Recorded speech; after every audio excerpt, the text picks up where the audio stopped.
আসসালামু আলাইকুম ব্যারিস্টার হাসান। ওয়ালাইকুম আসসালাম। 3C লিভের উপরে হাইকোর্টের নতুন জাজমেন্ট সম্পর্কে যদি বলতেন। থ্রিসির উপরে হাইকোর্টে একটি জাজমেন্ট এসেছে, এটা 7 জুন 2024-এ।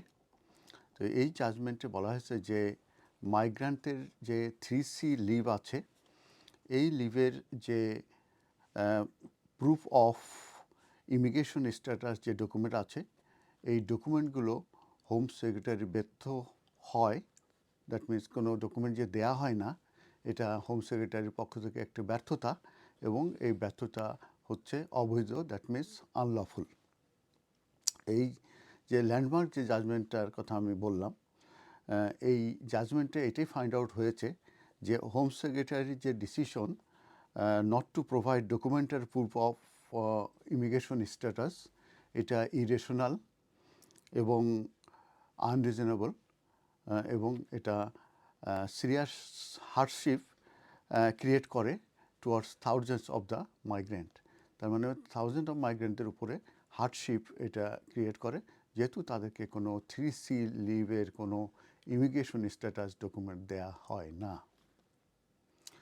এই যে জাজমেন্টের কথা বলছে, এটা একটি ভেরি সিগনিফিক্যান্ট জাজমেন্ট, এবং এই জাজমেন্টে বলা হয়েছে যে হোম সেক্রেটারি অ্যাক্টেড আনলফুলি, এবং সেটার কারণ হচ্ছে যে হোম সেক্রেটারি ব্যর্থ হচ্ছে to provide documented proof of immigration status two thousands of migrants, যেটাকে বলা হয় 3C লিভ। এবং 3C লিভটা সম্পর্কে আমি একটু বলি যে section 3C of the immigration act 1971 যে ইমিগ্রেশন অ্যাক্ট আছে, সেখানে একটি সেকশন আছে 3C। এখানেই বলা হয়েছে যে কোনো ব্যক্তি যদি একটি ভ্যালিড অ্যাপ্লিকেশন করে থাকে, তার ভিসা এক্সপায়ার হওয়ার আগে তার ভিসা এক্সটেনশনের জন্যে কিংবা লিমিটেড লিভ টু রিমেন বাড়ানোর জন্যে, এবং এই যখন সে অ্যাপ্লিকেশনটা করে ইন টাইমে, তখন তার যে লিভ আছে সেটা অটোমেটিক্যালি এক্সটেন্ডেড হয়ে যায় during pending of the application. তো আমি আরেকটু বলি, একটু উদাহরণ দিয়ে, যেরকম কোনো স্টুডেন্ট যদি তার এক্সটেনশন অ্যাপ্লিকেশন জন্য অ্যাপ্লিকেশন করে, তো স্টুডেন্ট চলাকালীন সময়ে যদি তার 20 আওয়ার্সের কাজে পারমিশন এবং ভ্যাকেশন পিরিয়ডে যদি 40 আওয়ার্সের কাজে পারমিশন থাকে, তাহলে সে যদি তার ভিসা শেষ হওয়ার আগে যদি তার লিভ টু রিমেইন এক্সটেনশনের জন্য অ্যাপ্লিকেশন করে থাকে, তাহলে পরে তার ডিসিশন আসার আগ পর্যন্ত তার ভিসাটা এক্সটেন্ডেড হবে অটোমেটিক্যালি ডিসিশন হওয়ার আগ পর্যন্ত, এবং তার যে ভিসার কন্ডিশন ছিল 20 আওয়ার্স কাজ করার, এবং তার যে সেটাই কিন্তু, এবং ভ্যাকেশনের সময় যে ফুল টাইম কাজ করার যে কন্ডিশন ছিল, সেটাই কিন্তু তার এই ডিউরিং পেন্ডিং অফ দ্য অ্যাপ্লিকেশনে কিন্তু একই এই কন্ডিশন থাকবে। দ্যাট মিনস তারা 20 আওয়ার্স এবং ভ্যাকেশন পিরিয়ডে 40 আওয়ার্স তারা কাজ করার পারমিশন থাকবে। এটা একটা আমি একটা উদাহরণ দিলাম। তো এই জাজমেন্টটা হয়েছে, যেটা আমি বলেছি 7 জুন 2024-এ।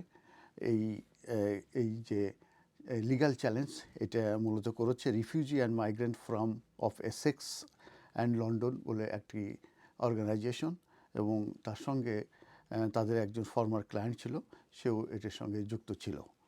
তো এই যে যে এখানে যে আর্গুমেন্টটা করা হয়েছে, সেটাতে বলা হয়েছে যে failure to provide people on 3C live with documented proof, এটা তাদেরকে পটেনশিয়ালি রংলি ক্লাসিফাইড করে যে তাদের আদৌ কোনো ইমিগ্রেশন স্ট্যাটাস আছে কি না। তো এই জাজমেন্টে মিস্টার জাস্টিস ক্যাভেনাগ উনি এটাকে বলেছে যে 3C লিভের এই ডকুমেন্ট প্রোভাইড করতে না পারাটা, এটা ভেরি ইরেশনাল এবং আনরিজনেবল, এবং সেটা মূলত একটি বিখ্যাত কেস আছে যেটা জুডিশিয়াল রিভিউর উপরে, যে associated provincial picture houses limited versus Wednesday corporation. এই ফেমাস কেসের আলোকে বলা হয়েছে যে এই lack of proof of status এটা সিরিয়াসলি হার্ডশিপ করে মাইগ্রেন্টদেরকে এবং এই তাদের যে 3C লিভ থাকালীন সময়ে তাদেরকে বিভিন্ন রকম অ্যাডভার্সলি তারা সাফার করে কারণ তাদের কোনো লিগ্যাল ডকুমেন্ট তাদের কাছে থাকে না। তো এই যে মিস্টার জাস্টিস ক্যাভেনাগ উনি এই জাজমেন্টে আরও বলেছেন যে এই যে ডিজিটাল এভিডেন্স যেটা অ্যাভেলেবেল থাকা উচিত আন্ডার সেকশন 3C লিভ অনুযায়ী সেটি তাদেরকে দেয়া হচ্ছে না। এই যেটা Wednesbury unreasonableness essential for the reasons put forward by the claimants এবং সেক্ষেত্রে উনি 3টি রিজনিং কনসিডারেশন নিয়েছেন। প্রথম যেটা উনি বলেছেন যে এখানে ক্লিয়ার এভিডেন্স আছে সেখানে যে সেকশন 3C-তে যারা এই ডকুমেন্টগুলো পাচ্ছে না তার পূর্ব স্ট্যাটাস সেটা খুবই হার্ডশিপ তাদেরকে বয়ে নিয়ে আসবে, নাম্বার 1। আর নাম্বার 2-তে বলা হয়েছে যে এই 3C লিভের যদি ডকুমেন্ট তাদের কাছে না থাকে তাহলে তাদের রাইট টু ওয়ার্ক কিংবা রেন্ট অ্যাকোমোডেশন এইগুলো যে ইমিডিয়েটলি যে তাদের যে এন্টাইটেলমেন্ট আছে সেটা থেকে তারা আসলে বঞ্চিত হয় কিংবা তারা সেটা প্রমাণ করতে পারে না। আর নাম্বার 3-তে জাজমেন্টে বলা হয়েছে যে কোনো হোম সেক্রেটারি এটা কেন করছে না তার রিজনিং তারা মূলত দিতে পারছে না।